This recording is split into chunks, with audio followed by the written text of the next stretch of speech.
17 अप्रैल को है new moon यानी कि अमावस्या। और ये जो अमावस्या है जिसमें सूर्य और चंद्रमा दोनों ही मेष राशि में है। जब सूर्य आते हैं मेष राशि में तो वो उच्च के हो जाते हैं, लेकिन वहीं जब चंद्रमा आते हैं मेष राशि में तो वो हो जाते हैं थोड़े से चंचल स्वभाव के।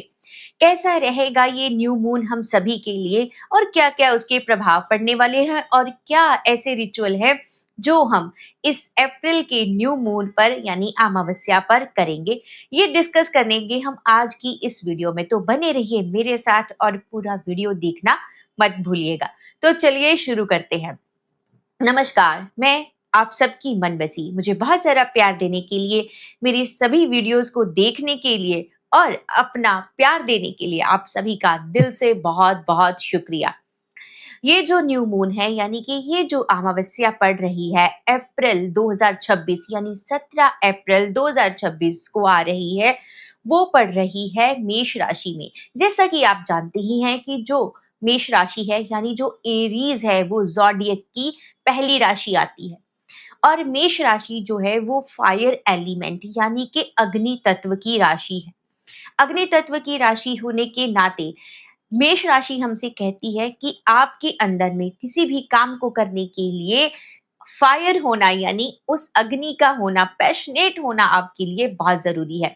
ऐसे में इस टाइम में इस न्यू मून पर अगर आप सोच रहे हैं कि आपने कोई नया काम शुरू करना है तो ये बहुत ही अच्छा समय है। थोड़ा सा एक्शन लेना पड़ेगा क्योंकि मेष राशि है, फायर एलिमेंट है, अग्नि तत्व की राशि है, जो कि बात करती है न्यू बिगिनिंग्स की भी, नई शुरुआत की भी। अगर आप कोई नया काम शुरू करना चाहते हैं, आप किसी नए प्रोजेक्ट पे अगर आप काम शुरू करना चाहते हैं, या फिर आप कोई नई चीज सोच रहे हैं, हो सकता है आप कोई कंटेंट क्रिएटर हो, क्योंकि ये जो 2026 का साल है ये क्रिएटर्स के लिए, जितने भी क्रिएटर्स हैं चाहे वो डिजिटल क्रिएटर्स हो या फिर क्रिएटिविटी से जुड़ा हुआ जो भी काम करते हैं, उनके लिए बहुत ही अच्छा है। ऐसे में आप एक आइडिया सोचेंगे तो आपको 10 आइडियाज आपके माइंड में आने वाले हैं। मेष राशि एक्शन को भी रिप्रेजेंट करती है और कहती है कि भाई अगर तुम्हारे पास कोई आइडिया है तुम एक्शन लो, क्योंकि जब तक आप एक्शन नहीं लोगे आपका काम कैसे होगा। ऐसे में अभी अगर आप कोई नया प्रोजेक्ट या फिर कोई नया काम करने के बारे में सोच रहे हैं तो ये सही टाइम है, क्योंकि न्यू मून है और इस समय में जो मून है वो भी मेष राशि में है। जैसे कि मैंने पहले कहा कि जब मून आते हैं, जब चंद्रमा आते हैं मेष राशि में, तो वो थोड़े से चंचल स्वभाव के हो जाते हैं। इट मीन्स कि ऐसे में हो सकता है कि आप हड़बड़ी में कोई डिसीजन ले लें या फिर वो सही डिसीजन ना हो।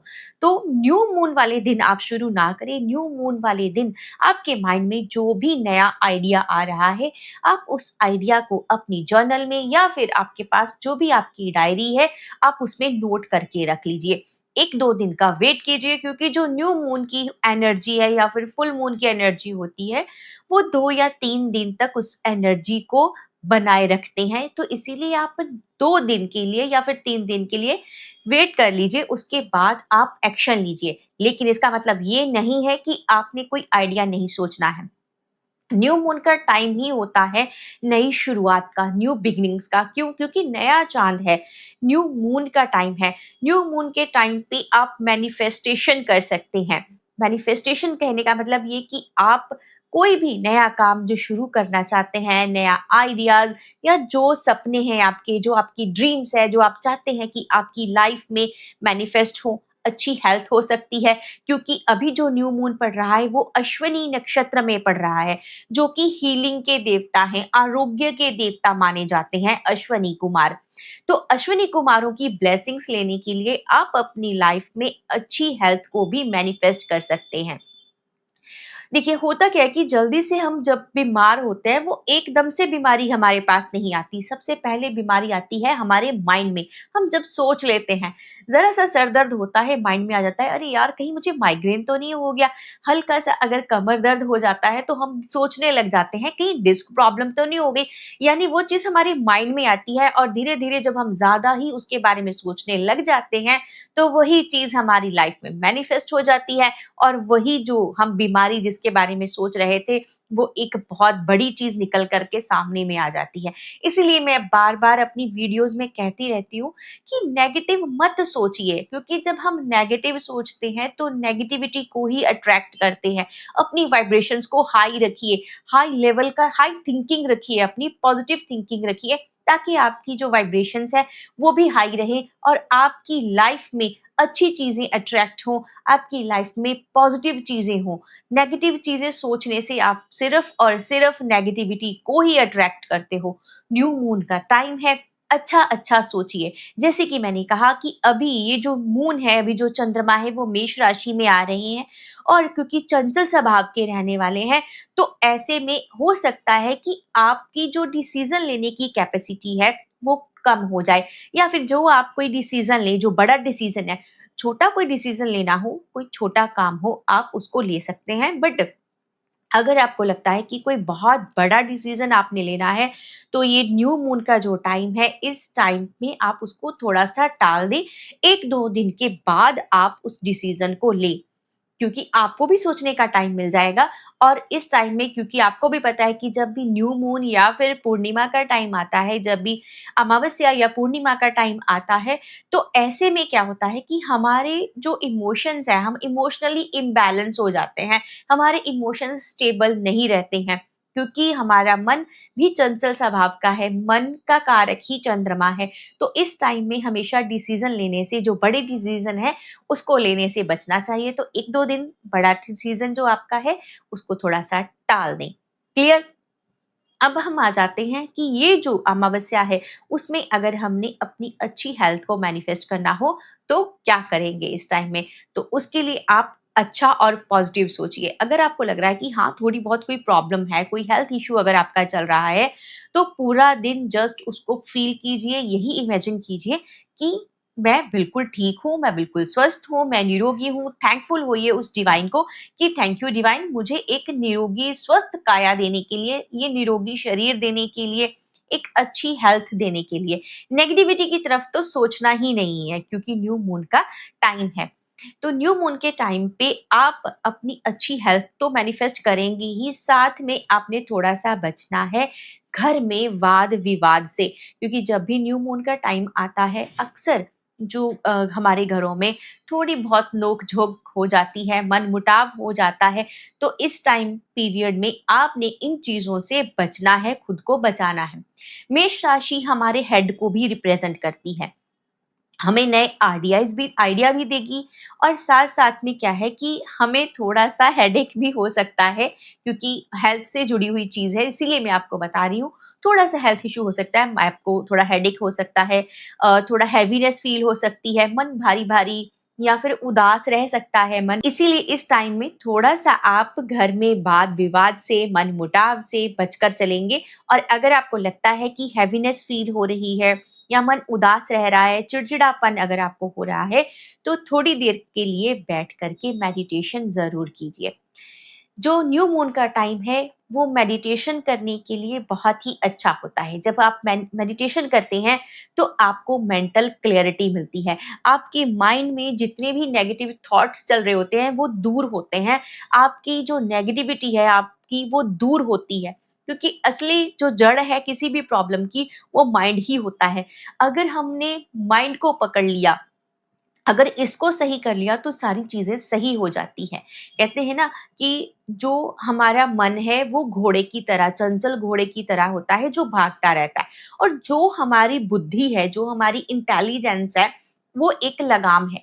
तो इसीलिए अगर हम अपनी बुद्धि की लगाम को कंट्रोल करके रखेंगे तो ये जो हमारे मन का चंचल घोड़ा है, ये भी अपने आप सही डायरेक्शन में दौड़ता रहेगा। भगवद गीता में का क्या कहा गया है? श्री कृष्ण बनते हैं अर्जुन के सारथी और उनके हाथ में होती है लगाम और घोड़े। यानी अर्जुन को कौन कंट्रोल कर रहा है? श्री कृष्ण कंट्रोल कर रहे हैं, वो ही उसको बता रहे हैं, क्योंकि अर्जुन चाहते हैं कि युद्ध के मैदान में उनका जो मार्गदर्शन है वो स्वयं श्री कृष्ण करें, क्योंकि अर्जुन खुद को एक साधारण मानव समझ रहे हैं और भगवान श्री कृष्ण को कह रहे हैं कि आप ही मेरा उद्धार करने वाले हो और आप ही मेरा बेड़ा पार करोगे। तो ऐसे में वो पूरा समर्पण कर देता है श्री कृष्ण को और खुद को सौंप देता है भगवान श्री कृष्ण को, और जो पूरे युद्ध में उसका साथ देते हैं, उसका सही मार्गदर्शन करते हैं, और जीत आपको भी पता है पांडवों की होती है। तो इसीलिए ये जो टाइम है अपने आप को, अपने माइंड को क्लियर करने की है। तो अगर आपको लग रहा है कि आपकी लाइफ में बहुत सारी प्रॉब्लम्स चल रही हैं, हेल्थ से रिलेटेड, फाइनेंसेस से रिलेटेड, या कुछ भी समझ में नहीं आ रहा है, लग रहा है कि कहीं फँस गए हैं, अटक गए हैं, पता नहीं कब हमारी दिक्कतें दूर होगी। अगर ऐसा टाइम आ रहा है, तो अभी-अभी मैंने आपको अर्जुन और श्री कृष्ण की एग्ज़ाम्पल दी है। आप भी खुद को सरेंडर कर दीजिए उस डिवाइन को और कहिए कि अब हमारी जो डोर है, हमारी जो लगाम है, वो आपके हाथ में है। अब आप ही चलाइए, हमसे नहीं हो रहा। एक बार आप सरेंडर करके देखिए और फिर देखिए उस डिवाइन का प्लान जो हमारी थिंकिंग से, हमारे जो थॉट्स हैं, हम जो फ़ील करते हैं, उससे कहीं ज़्यादा परे है और हम वहाँ तक सोच भी नहीं सकते कि उसका मास्टर प्लान तो कुछ और ही है। हर चीज़ के पीछे एक कारण होता है। इसलिए थोड़ी-सी मेंटल क्लैरिटी रखिए और मेंटल क्लैरिटी के लिए अपने माइंड को, जो नेगेटिविटी है उसको दूर करने के लिए हमें क्या करना होगा, उसके लिए थोड़ी-सी मेडिटेशन करनी होगी। 5-10 मिनट के लिए मेडिटेशन ज़रूर कीजिए। आराम से बैठ जाइए, आप अपने चेयर पे भी बैठ सकते हैं।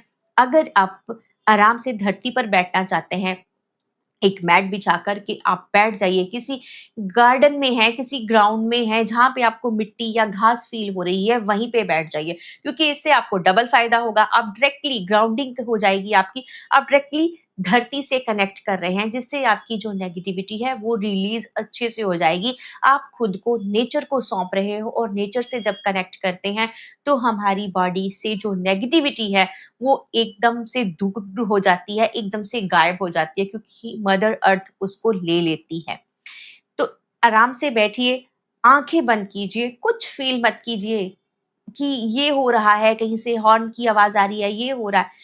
एकदम से माइंड में बहुत सारे आपके विचार आएँगे। कभी लगेगा अरे मैंने कहीं जाना था, मेरी किसी के साथ मीटिंग थी, आज शाम को खाना क्या बनाना है? मैंने तो कुछ प्रिपरेशन ही नहीं की, या मेरा कल टेस्ट है, जो स्टूडेंट्स हैं उनके मन में आ सकता है, या कल बॉस के साथ मीटिंग है। इस तरह की तमाम जो थॉट्स हैं आपके माइंड में आते ही जाएँगे, आते ही जाएँगे। बस आपने चुपचाप बैठना है और खुद को एकदम निल, ज़ीरो कर देना है कि कुछ नहीं सोचना है। माइंड में अगर विचार आएँगे उसको बस आने दीजिए, आँखें बंद कर लीजिए और ओनली सिर्फ़ उस डिवाइन को सरेंडर करते हुए अपनी बॉडी को फ़ील कीजिए कि आपकी बॉडी क्या है? क्या वो हेवी लग रही है? कैसी फ़ील हो रही है आपको आपकी बॉडी? आपकी जो साँसें अंदर-बाहर आ जा रही हैं, आप इन्हेल कर रहे हो, एक्सहेल कर रहे हो, आपको किस तरह से वो फ़ील हो रही है? ये जब आप अपनी साँसों पे ध्यान देंगे, तो धीरे-धीरे वो जो थॉट्स हैं आपके, वो गायब होते जाएँगे।